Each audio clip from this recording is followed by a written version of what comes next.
You're watching Chaos to Clarity. I'm meteorologist Bernie Rayno. Sat situation in the Grenadines, Grenada, and also St. Vincent. I think those areas got the direct hit from Beryl. I know the southern Grenadines did. Let me show you the satellite picture here, and you can see it. This is Grenada. This is St. Vincent. These are the Grenadines. So Beryl went right across the southern part of the Grenadines here. But even the northern Grenadines were in the right front quadrant. You're also in the right front quadrant in St. Vincent. Also Grenada, you're on the southern side, but at the time you had a damaging storm surge here along the Caribbean side. And even as it pulled away, you had a damaging surge out of the west-southwest. So you're going to be hearing about a lot of damage, I'm afraid, in St. Vincent, the Grenadines, and Grenada. Also, I suspect there were problems on Tobago and also the north shore of Trinidad. This is completely exposed to winds coming in out of the north. So I bet you there was a huge swell that got down into the north side of Tobago with Trinidad with damage. Barbados, St. Lucia, Dominique, Martinique, all these islands had impacts. Certainly Barbados did and St. Lucia, but it wasn't nearly as bad as what happened in the Grenadines. I think these islands were just wiped clean as a Beryl went on through.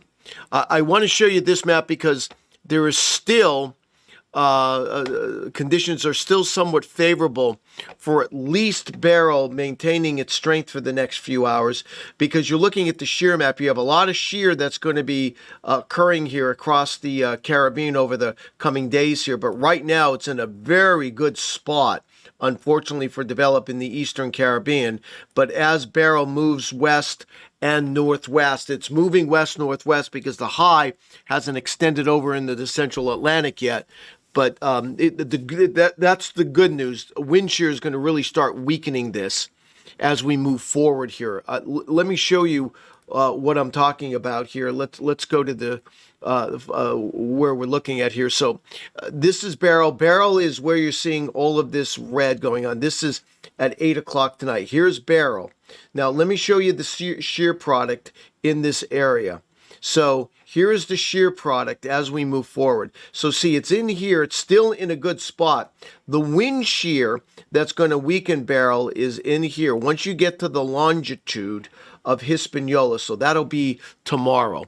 So Beryl's going to maintain its strength, but there's going to be some strong wind shear here, no doubt about that. Watch Beryl as we head toward 8 o'clock Tuesday morning. So there it is, just south of Puerto Rico. Let's look at the shear product during that time. And still, it's not in a bad location for development. But you're starting to get into the wind shear. Not quite yet tomorrow evening, but then later tomorrow night, you're going to start seeing all of this westerly wind shear. And this is going to be very detrimental for Beryl. Certainly good news, because as it continues to move into that area, and let me go forward here. Let's hit the Wednesday morning. There it is on the southern side of Hispaniola. There it is right there. What's going to end up happening is you're going to start seeing some strong wind shear. Watch this. So there it is. Watch the wind shear in here starting to come right in out of the west. So what this is going to end up doing is causing the storm to tilt a little bit. Let me explain. I have a graphic for this. Let me go back here, right in here. Let me show you what the effect of wind shear, what's going to happen with this. So when you have light winds, when you have, let me hit the wrong button here. So when you have light winds, this is when you're looking at the center of circulation being what I call vertically stacked. See, watch this. Light winds, you get the center of circulation from the surface through at least the mid-levels here, vertically stacked, and this is when hurricanes can stay intact and even strengthen. But when you have strong wind shear, that is when the winds are increasing with height, you end up tilting the low-level circulation with the upper-level circulation here, and this is when you start to get tropical systems to weaken. We're going to start seeing that as we head in toward tomorrow night, but especially into Wednesday because of that westerly wind shear. So that's going to make a big difference in the in the strength of Beryl as we move forward here. Once you start getting into this westerly wind shear, and this will be tomorrow night, Wednesday, and Thursday, Beryl's really going to start weakening, and it may weaken a lot quicker than what's being forecasted here. Now, the motion, where's it going? Well, it's going to continue to move to the west-northwest. Watch what happens as we get into Tuesday evening. You're going to start seeing this high-pressure system. Sorry, I'm trying to keep this straight. This high-pressure system extending its influence in the central Atlantic. So this is going to force this back to the west. This looks to us like this is going to be going just south of Jamaica, and that'll be on Wednesday. Watch the upper high continue to influence it, moving it west. Then it hands off. There's going to be a handoff, right, as we head into Wednesday, and then we start focusing on this upper high across the southeast, which again will keep it on its west movement at least Wednesday night into Thursday. Watch that high continue to remain strong across the southeast. There it goes. You see that?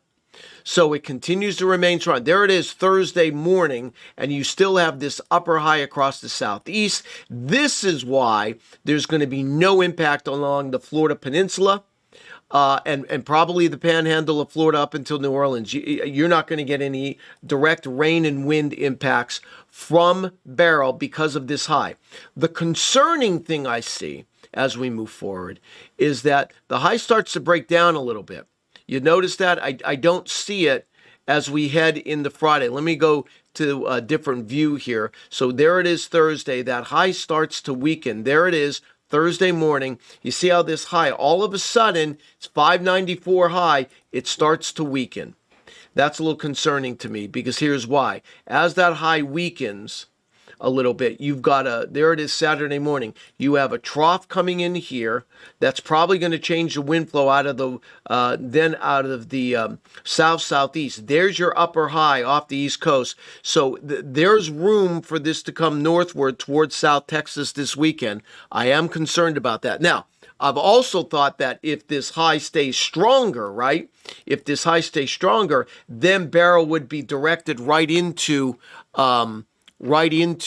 Central America. In fact, I want to show you this graphic that kind of shows this possibility. And I drew this back on Thursday. This is the map that I'm talking about here. So the idea is this upper high, if it remains strong, right, it would take Beryl and push it right into Honduras. But if it's weaker and it starts moving to the southeast, then there's room for Beryl to come northward. So that's a concern right now. It depends on the strength of this upper high. Quite honestly, I thought this high would stay strong and Beryl would be directed in toward Honduras, but I always saw the possibility that it can come into the western part of the Gulf of Mexico. I drew this graphic on Thursday, and I still think it's applicable. Now, if you look at our track as we go forward, this is what we're looking at.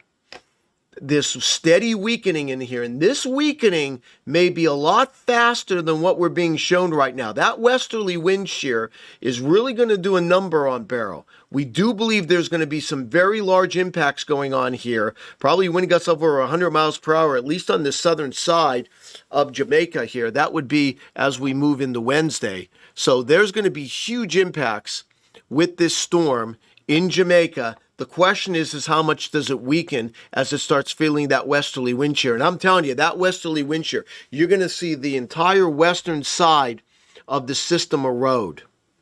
And then everything will be tilted to the north and northeast. So much so that we don't have this as a hurricane, even if it gets into the western Gulf of Mexico and the Bay of Campeche. And there would be impacts in Texas as we get into Sunday and Sunday night.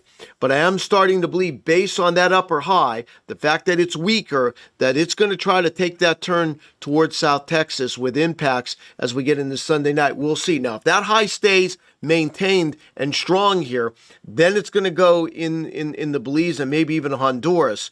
But I don't see this high maintaining itself. That's a concern to me. The only saving grace, again, with this, there's going to be so much wind shear in this area. And let me show you the wind shear maps as we get into the weekend. You'll see the wind shear is shown to be pretty strong as we as we move into, let me put this on full so you can see it a little better. So this wind shear is shown to be pretty strong. This is Friday. Look at the wind shear here as we head in the Saturday and Sunday here across the Gulf of Mexico, especially into the Bay of Campeche. This is very strong wind shear. That's why I have my doubts how much of this is going to survive. Not only is it wind shear, but it's going against the movement of the storm. That's going to be very detrimental to Beryl. So that's the good news. The bad news is there's huge impacts still to be found here. And I'm going to end with this. This is the AccuWeather iPath. Here it is. Let me show that to you. Let me turn this off. And yeah, there it is. I'm going to end with this. So some huge, now listen, Puerto Rico, I think you're going to miss most of the impacts. There will be some rain and wind in southern Hispaniola as we get into Tuesday night. Jamaica's going to have you're going to be in the worst part of the storm. You're going to be in the right front quadrant. Now, the hurricane's going to be losing wind intensity, but we still have Cat 3, Cat 2. Cat 2 is 96. Cat 3 begins at 111. I think it would be somewhere in that 96 to 111 mile per hour sustained winds as it passes just south of Jamaica Wednesday night. This is the area to really watch for some quick weakening here before we get a landfall in the Yucatan Peninsula. That would be Thursday night. And then again, I am now worried based on this upper high weakening and the trough coming down that the steering flow comes in out of the south-southeast, and that forces Beryl to the north-northwest, that we can have some rain and wind in South Texas. But by this time, Beryl's going to be much, much weaker. So that's certainly good news. All right. I want to leave you with this here. Let me go full so you can see this graphic full here, and you can see that is our iPath for Beryl, a powerful hurricane. I suspect that St. Vincent, the Grenadines, and Grenada had extensive damage, and across the southern part of the Grenadines, I think those islands were wiped clean by Beryl. I hope I'm wrong. I don't think I am, based on the strength of Beryls that came across those islands. All right, thanks for watching Chaos to Clarity. We'll continue to keep updated. Again, make sure you stay tuned to the AccuWeather Network, AccuWeather.com, and the AccuWeather app.